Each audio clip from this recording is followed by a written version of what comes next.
आइए कांग्रेस से फायदा होता है, ₹1.25 हो जाता है। दो लीडर वाली पार्टी भी क्या क्या कमाल कर देती है वो दक्षिण में हमने देखा है। अब जो होगा यहाँ पर फाइट कॉर्नर है। चन्नी ने एक बहुत मजेदार बात बोली, कल अपने नेताओं के साथ बैठक की तो उन्होंने कहा कि भाई जब मैं जिस लड़की को पसंद करता था तो उसके मैं मिलने गया और फिर मैं उनके पेरेंट्स से मिलने चला गया तो पेरेंट्स ने मुझे धक्के मार के भगा दिया कि तुम्हारी हैसियत नहीं है हमारी बेटी से शादी करने की। लेकिन मैंने हिम्मत नहीं हारी, मैं लगातार उनको मनाते रहा, चक्कर खाते रहा, धक्के खाते रहा, उनको मनाते रहा। आखिरकार वो हार के उन्होंने अपनी बेटी की शादी मेरे से कर दी। तो बोले वैसे ही बोले हाईकमान से भी मैं धक्के मार के हाईकमान ने मुझे भगा दिया है, लेकिन मैं वैसे ही राहुल गांधी के सामने जाता रहूंगा, मन्नतें करता रहूंगा, एक दिन मुझे वो स्वीकार कर लेंगे। जैसे मैंने अपने सास ससुर को मनाया वैसे राहुल गांधी को भी मना लूंगा। अब ये उसने कहा है, अब वो कब तक चक्कर खाएगा दिल्ली के, ये मुझे नहीं पता, ये समीर जी इंफॉर्मेशन दे रहे हैं। लेकिन ये 7 मिनट हमने पंजाब पे निकाल दिया, राजस्थान बिहार सब बाकी है। बयान नहीं देना चाहिए था उनको। ये तो राहुल जी के ऊपर सवाल खड़ा कर रहे हैं, जैसे मतलब उनकी पत्नी के माता पिता उनको योग्य नहीं समझते थे, ऐसे ही राहुल जी चन्नी जी को योग्य नहीं समझे, लेकिन चन्नी जी को तो मुख्यमंत्री बनाया था। बात तो ठीक है। अच्छा, ये सिर्फ फुटबॉल जो है वो राजस्थान कांग्रेस में भी हो रही है सर। राजस्थान और बिहार कहीं रह ना जाए। 7 मिनट हम दे चुके हैं चरणजीत चन्नी जी को। पंजाब कांग्रेस में कलह के बीच राजस्थान कांग्रेस के प्रभारी सुखजिंदर सिंह रंधावा अमित शाह से मिले हैं। इस मुलाकात के बाद अटकलों का बाजार गर्म है और टेंशन में राजस्थान के पूर्व मुख्यमंत्री अशोक गहलोत हैं। अचानक अशोक गहलोत ने सुखजिंदर सिंह रंधावा की तारीफ में पोस्ट किया। सोशल मीडिया एक्स पर उनकी तारीफ के पुल बांधे।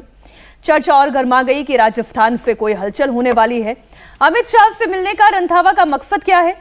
हालांकि मुलाकात के बाद सुखजिंदर सिंह रंधावा ने सारी अटकलों को खारिज भी किया।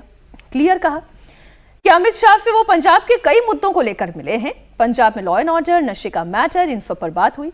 हालांकि ये बयान देकर उन्होंने कांग्रेस की टेंशन जरूर बढ़ा दी है। पंजाब में हुए कलह का असर चुनाव पर पड़ सकता है और कहा कि ऐसी नौबत नहीं आनी चाहिए। ये जानकारी भी आपको दे दें कि राजस्थान में गहलोत और पायलट के बीच जुबानी जंग भी तेज हुई है। अशोक गहलोत ने कई बार सचिन पायलट पर अटैक किया। राजस्थान के प्रभारी पद पर एक्टिव रंधावा के शाह से मिलने पर अशोक गहलोत की टेंशन जरूर बढ़ गई है। सर, क्या खिचड़ी पक रही है इस वक्त राजस्थान में? विजय जी, राजस्थान अभी तो ऐसे ही चलता रहेगा क्योंकि अशोक गहलोत जी जो सबसे बड़े नेता माने जाते हैं वहाँ पे कांग्रेस के, वो अपनी जो जगह है उसको नहीं छोड़ना चाहते।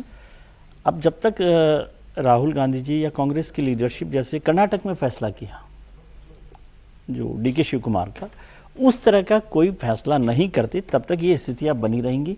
वहां पर सचिन पायलट को उस तरह से जगह मतलब औपचारिक तौर पर नहीं मिलेगी। बाकी वो अपना कर रहे हैं, वो भी बड़े नेता हैं, युवा नेता हैं एक तरह से, और लंबी लड़ाई वो लगातार लड़ते रहे। प्रदेश अध्यक्ष के तौर पर जब सरकार बनी कांग्रेस की तब भी उनको मौका नहीं मिला, फिर भी वो चलते रहे। और बहुत सारे लोगों ने कहा कि वो बीजेपी में चले जाएंगे, नहीं जाएंगे, लेकिन वो नहीं। और रंधावा जी अपना मन बदल रहे हैं। अभी तो चर्चा ये भी बहुत तेजी से हो रही है। मैं इसको इसीलिए आपने दोनों बातों को इतना घालमेल कर दिया, रंधावा जी खुद कंफ्यूज हो जाएंगे। अभी वो अमित शाह से मिलकर आप राजस्थान की स्टोरी से उनको जोड़ रहे हैं। अब उनका मन कहाँ पर है पहले वो तो बताएं कि वो क्या मन है उनका, और उनका मन कहाँ पर है ये सवाल है। और गहलोत जी उनकी तारीफ कर रहे हैं, इसमें उनका क्या मन है? मुझे तो सबके मन का सवाल पूछना पड़ेगा। लेकिन आपने एक इशारा कर दिया क्योंकि चरणजीत सिंह चन्नी के बाद में इस स्टोरी को आपने यूज किया है। प्रोफेसर साहब देखिए, वो गए हैं तो जरूर राजस्थान के प्रभारी, लेकिन वो काम पंजाब के लिए कर रहे हैं और पंजाब के लिए काम करेंगे। मुझे लगता है कि आने वाले दिनों में आप उन्हें कहीं और देखेंगे जिसकी ज़्यादा संभावना है। आप जब ऐसे बोले कि हैं तो वो राजस्थान के प्रभारी और काम पंजाब से हैं, वैसे पंजाब के लिए करेंगे, पंजाब के लिए काम कर रहे हैं, पंजाब के लिए मुझे ऐसे सुनाई दिया कि वो पंजाब के लिए काम कर रहे हैं। सही है, अच्छा जिसे कहा जाता है ना मुंह में घी शक्कर या क्या कहा जाता है, अच्छा होगा। भारतीय जनता पार्टी तो चाहेगी कि वो इधर की तरफ आ जाए। और अभी तो भारतीय जनता पार्टी में जो आ रहा है ना, तो शुभ समाचार लेकर ही आ रहा है। अभी गड़बड़ नहीं हो रही कहीं पर, अभी लेने के बाद गड़बड़ी नहीं हुई है। AIDMK के साथ एक थोड़ा सा गठबंधन फेल कर गया, उतना अच्छा नहीं परफॉर्म कर पाया, लेकिन बाकी जगह जहाँ से लोग आ रहे हैं, वैसे भी बैंक्वेट हॉल खाली पड़ा अभी। हाँ बिल्कुल, इसमें कोई दौरा नहीं है कि पंजाब में भारतीय जनता पार्टी का कोई बड़ा चेहरा उभर करके नहीं आया है, कोई नेतृत्व नहीं उभर करके आया है।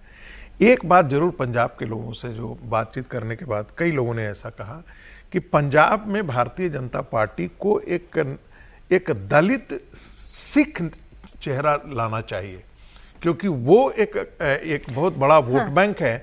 और वैसे में उन्होंने 2-3 बातें मैं तो सर पंजाब पे नहीं जाना चाह रही थी, क्योंकि मैं ये जानना चाह रही थी, मैं तो ये जानना चाह रही हूँ हर्षवर्धन जी, क्विक कमेंट इस पे चाहिए कि ये अशोक गहलोत रंधावा जी की तारीफ क्यों कर रहे हैं? नहीं, इसीलिए कर रहे हैं, डर लग रहा है कि उनके साथ नहीं रहे, इसमें ज्यादा और कुछ नहीं है। और कुछ नहीं है, वो डरे हुए हैं। और रंधावा जी चूंकि बहुत मोदी जी पर, अमित शाह पर, भाजपा पर खूब तीखे हमले कर चुके हैं, तो जो भी बहुत आक्रामक होकर इस तरह के तीखे हमले करता है, उसकी मतलब एक तरफ संभावना और दूसरी तरफ आशंका, भाजपा की तरफ जाने की संभावना और कांग्रेस से टूटने की आशंका बढ़ जाती है। अब बाकी तो रंधावा जी तय करेंगे, वो जो तय करेंगे। और जो कह रहे हैं ना, देखिए दलित और सिख दोनों एक एक आ जाए तो कितना अच्छा होगा, अलग अलग सिर क्या। सबसे बड़ी बात है, डेरा बाबा नानक में इनका अच्छा होल्ड है रंधावा का, तो अगर ये जाएंगे तो डेरा बाबा नानक के बहुत फॉलोअर्स है वहां पर बड़ी संख्या में, तो ये भी एक गणित हो सकता है कि भाई इनको लेकर वहां से लिया जाए। लेकिन फिलहाल की संभावना कम नजर आती है कि वो जाएंगे। लेकिन अब रंधावा क्यों मिलने गए? उनके पास ऐसी कौन सी जिम्मेदारी है कि अमित शाह से मिलकर अपनी न प्रदेश के मंत्री है, न प्रदेश के मुख्यमंत्री है, न उनके पास कोई जिम्मेदारी है, और वो घुसपैठ की बात करने गए। वो कहने गए कि पंजाब में बहुत घुसपैठ हो रही है। नहीं, वो कह रहे हैं क्या कि पंजाब के लॉ एंड ऑर्डर, सिक्योरिटी, नहीं, उनका इनसे कोई लेना देना नहीं है। नहीं सर, मान आते, मान बात करते, वो वाला नहीं, अपनी सिक्योरिटी मांगने गए भाई। कहीं भी बदलाव होता है सिक्योरिटी जरूर पड़ता है, राजनीतिक सिक्योरिटी।